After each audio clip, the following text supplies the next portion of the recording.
अब इन लोगों का कहाँ कोई तारतम्य में बैठ रहा है, और तारतम्य में नहीं बैठ रहा है तो उस परिस्थिति में कोई चुनौती नहीं है। अभी नरेंद्र मोदी जी के नेतृत्व के सामने कोई चुनौती फिलहाल 2024 तक तो मुझको व्यक्तिगत रूप से नहीं दिख रही। ये देखिए, जेडीयू छोड़ने का अब की परिस्थिति जो है उसमें कोई दुख नहीं है।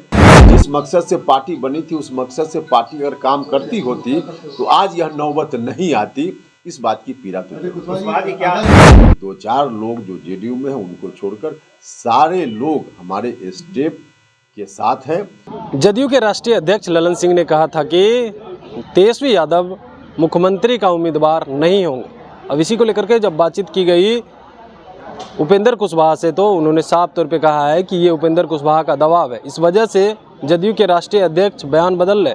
वहीं पे उन्होंने कहा है कि जिस तरह से कर्पूरी की विरासत की बात है वो बचाने के लिए अगर किसी के साथ दोस्ती करनी पड़ी तो हम वो भी करेंगे। और जब सवाल किया गया कि क्या 2024 में जो है नरेंद्र मोदी के टक्कर में कोई विपक्ष में है, तो इसको लेकर के भी उन्होंने कहा है कि अभी तक तो हमें कोई नज़र नहीं आ रहा है। और भी क्या कुछ कह रहे हैं उपेंद्र कुशवाहा, छोड़े जाते हैं उनके तमाम बयानों के साथ।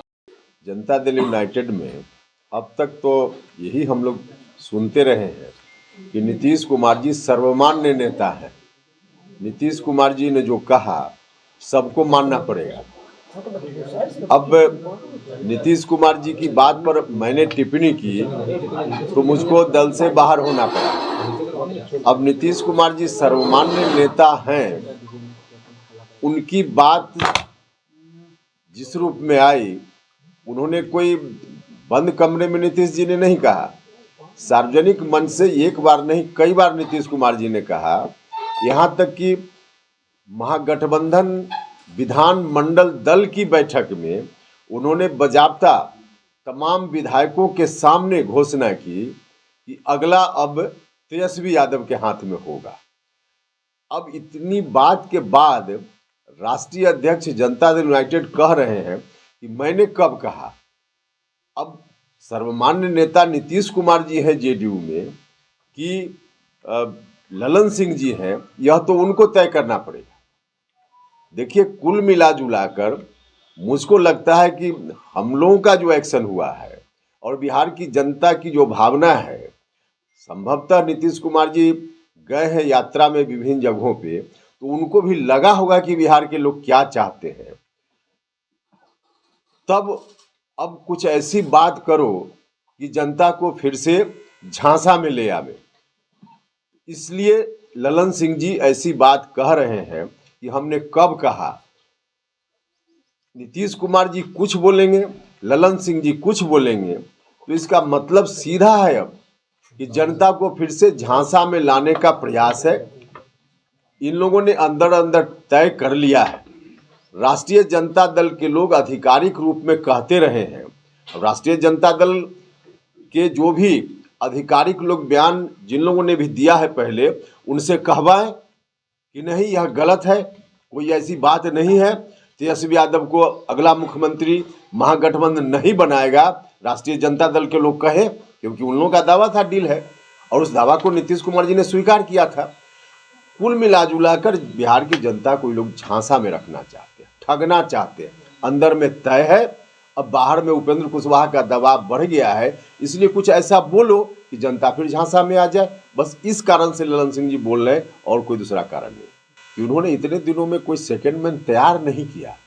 जो उनका जनाधार था मौलिक रूप से, बाकी तो बाद में सब लोग जुड़े, लेकिन जो जनाधार था लव कुश अति पिछड़ा, बाकी लोग भी जुड़े। हम नहीं कह रहे कि इन्हीं लोगों ने मिलकर उनको मुख्यमंत्री बना दिया, सारे लोगों ने मिलकर बनाया, लेकिन जो मूल जनाधार था, जिन लोगों ने शुरुआती दौर में ताकत दी, वहाँ से किसी को नीतीश कुमार जी ने उस रूप में आने का मौका नहीं दिया ना।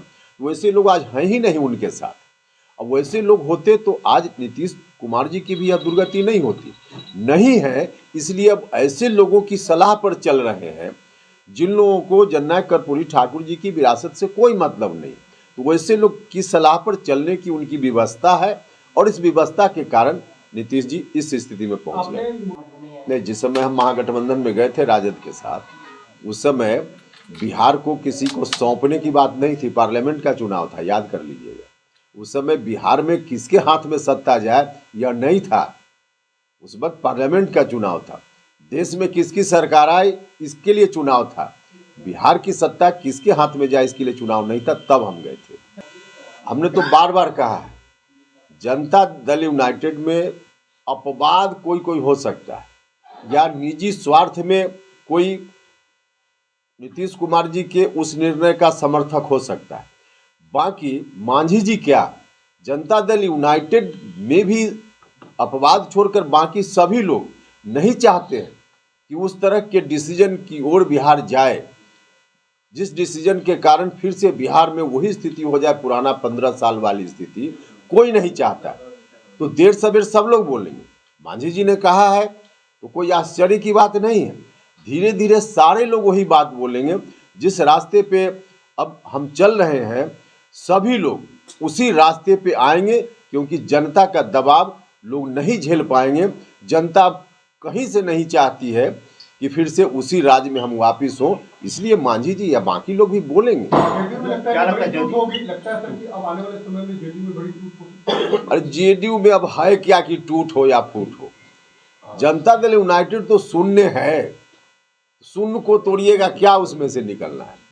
अब खाली घर है उसको तोड़िएगा क्या वहां से निकलना है। अब कोई टूट फूट का मामला नहीं है ही नहीं, वहां खाली घर है एकदम, तो उसमें टूट का क्या मतलब। अब कोई आदमी, अब देख रहे हैं ना, अब नीतीश कुमार जी के बोलने के बाद भी कोई व्यक्ति कह रहा है कि हम जो कह रहे हैं वह सही है। तो अब सर्वमान्य नेता कल तक जो बोल रहे थे लोग अब उसी पर प्रश्न चिन्ह लगा रहे हैं, तो जनता दल यूनाइटेड क्या बचता है, अब कुछ है ही नहीं वहाँ। अच्छा कुशवाहा जी, आपके बातों से ये लगता है कि आपके निशाने पर नीतीश कुमार से ज्यादा जेडीयू के राष्ट्रीय अध्यक्ष या फिर 3-4 नेता हैं? नहीं, देखिए निशाना पर हम किसी को नहीं ले रहे। हम बिहार की जनता का क्या इंटरेस्ट है उस इंटरेस्ट को ध्यान में रखकर काम कर रहे हैं।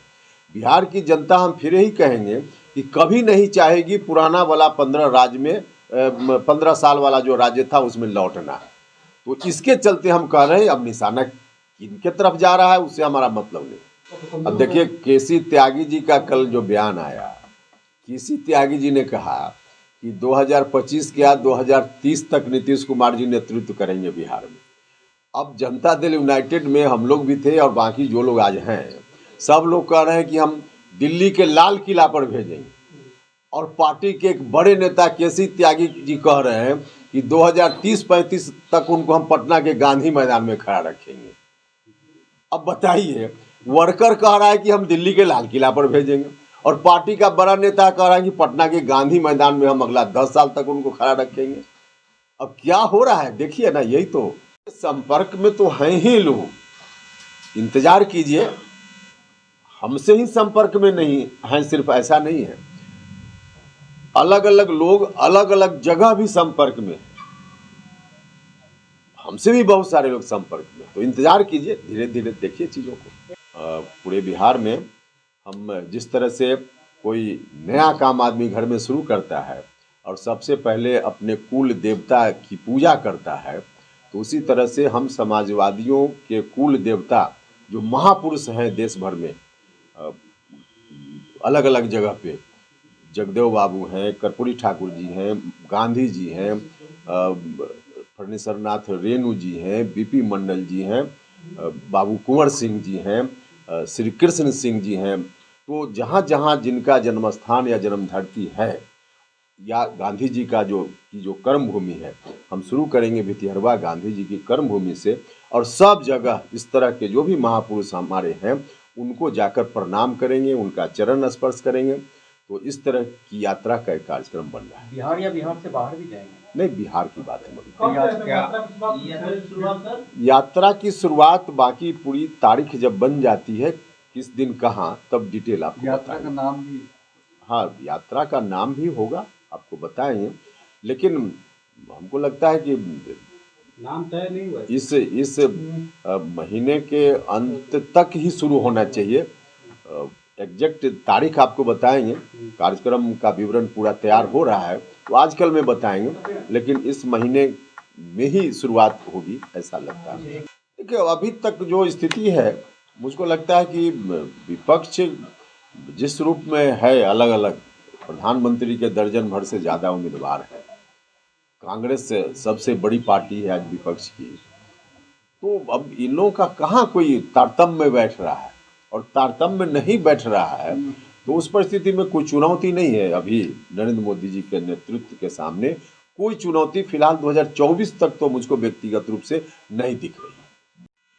या अभी कोई ऑफर पर हमारा ध्यान नहीं है, अभी तो कल हमने पार्टी अनाउंस किया है, इन बातों पर अब सोचेंगे ना। हाँ, इतना हम जरूर कहेंगे कि जननायक कर्पूरी ठाकुर जी की विरासत जो आज उधर सौंपने की बात हो रही है, उधर हम लोगों ने तय किया है कि नहीं सौंपने देंगे। इस मकसद को पूरा करने की दृष्टि से हमको कहीं भी राजनीतिक रूप से दोस्ती करनी पड़ेगी, तो इस बड़ा मकसद को ध्यान में रख करके हम कहीं भी दोस्ती कर सकते हैं। क्या आरसीपी सिंह से भी बातचीत हो रही है? नहीं, बातचीत हमारी आरसीपी बाबू से हमारी बातचीत, हमको लगता है कि जब हम पार्टी में आए थे उसके महीना 2 महीना तक बात हुई, मंत्री बने तब तक एक आध बार बात हुई, उसके बाद मेरी आज तक कोई बातचीत नहीं। अच्छा, देखिए, जेडीयू छोड़ने का अब की परिस्थिति जो है उसमें कोई दुख नहीं है, लेकिन हाँ इतना जरूर है कि मन में थोड़ी सी पीड़ा तो होती है। जिस पार्टी को इतना संघर्ष करके बिहार के लोगों ने ताकत दी, बनाया, न जाने कितने लोगों की जान गई, कितने कार्यकर्ताओं ने यातना सही, तब जाकर यह पार्टी बनी। लेकिन यह पार्टी आज बर्बाद हो रही है, इस बात का तो दुख जरूर है। और यह पार्टी अगर मजबूती से काम करती होती, जिस मकसद से पार्टी बनी थी उस मकसद से पार्टी अगर काम करती होती तो आज यह नौबत नहीं आती। इस बात की पीड़ा तो नहीं। देखिए, राजनीतिक रूप से जिस रूप में मर्जर मेरा हुआ था, अब तो भविष्य में कभी भी नीतीश कुमार जी को जो उनके साथ वाले लोग हैं उस लायक रहने ही नहीं दिए, तो अब सवाल ही नहीं उठता है कि कोई उस रूप में नीतीश कुमार जी के हम साथ जाएं, हो ही नहीं सकता।